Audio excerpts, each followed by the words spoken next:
ओम प्रकाश को अपने घर बुलाते हैं। पापा जी, ये आपने क्या किया? शादी से पहले बताया क्यों नहीं कि नैना की आंखों में परेशानी है?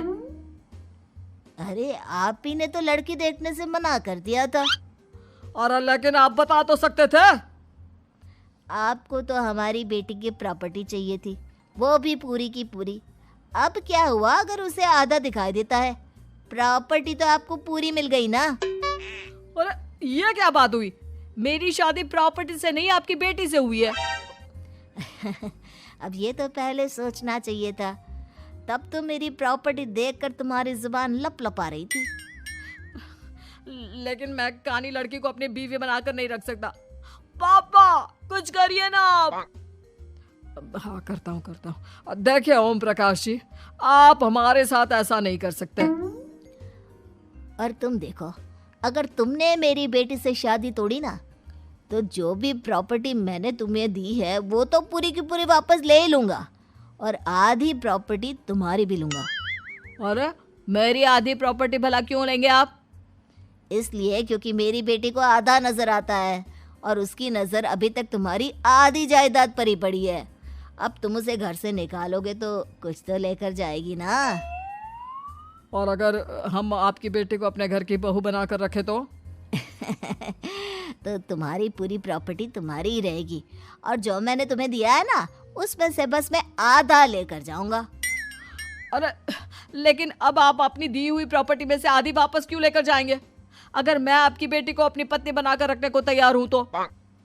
इसलिए ताकि भविष्य में अगर तुम मेरी बेटी को धोखा दो तो उसके पास कुछ तो रहे जो पति का हो। वैसे मेरे पास तो बहुत कुछ है, लेकिन अपने पति की कोई निशानी तो उसके पास होनी चाहिए ना। अब अगर तुमने मेरी बेटी को कानी कहा तो तुम्हें प्रॉपर्टी भी कानी ही मिलेगी, पूरी नहीं। जमाए राजा। किशोरी लाल और राघव समझ चुके थे कि वो बुरी तरह फंस चुके हैं और अब उनके पास वहां से निकलने का कोई चारा नहीं है। अब समझ में आया ना, लालच बुरी बला होती है। एक तो तुम्हें प्रॉपर्टी मिली, ऊपर से बीवी मिली, उसमें तुम्हें नखरे भी दिखाने हैं। आए बड़े, चुपचाप बैठो दोनों। कुछ दिनों के बाद नैना राघव की कार लेकर बाजार घूमने निकलती है और जब कार लेकर वापस आती है, ये क्या? एक तरफ से मेरी गाड़ी पूरी खराब हो चुकी है। लगता है तुमने मेरी गाड़ी को किसी दूसरी गाड़ी के साथ एक्सीडेंट किया है। अरे अरे कितना बड़ा नुकसान कर दिया तुमने बहू। वो क्या है ना पापा जी, मुझे एक आंख से दिखाई नहीं दे रहा था, सामने से गाड़ी आ रही थी। मुझे तो सिर्फ आधा ही दिखाई दिया और वो गाड़ी मेरी कार से रगड़ते हुए निकल गई। अब मैं क्या करूं बताओ? आप इसे ठीक कराने के पैसे कौन देगा? तुम्हारे पापा। तुमने मुझसे इस तरह से बात की? अभी रुको। नैना राघव की शिकायत ओम प्रकाश को कर देती है। देखो राघव, अब जो मेरी आधी प्रॉपर्टी तुम्हारे पास थी ना, उसमें से आधी और मैं लेकर जाऊंगा, क्योंकि तुमने मेरी बेटी को डांटा। अरे नहीं नहीं पापा जी, गलती हो गई, माफ कर दो। गलती की तो कोई गुंजाइश ही नहीं। अगली बार मेरी बेटी को डांटा तो बची हुई आधी में से आधी और ले जाऊंगा। लालच के चक्कर में हम दोनों ने बहुत बड़ी गलती कर दी बेटा। एक तो तुम्हें कानी बहू मिली और ऊपर से जो माल मिला वो भी काना।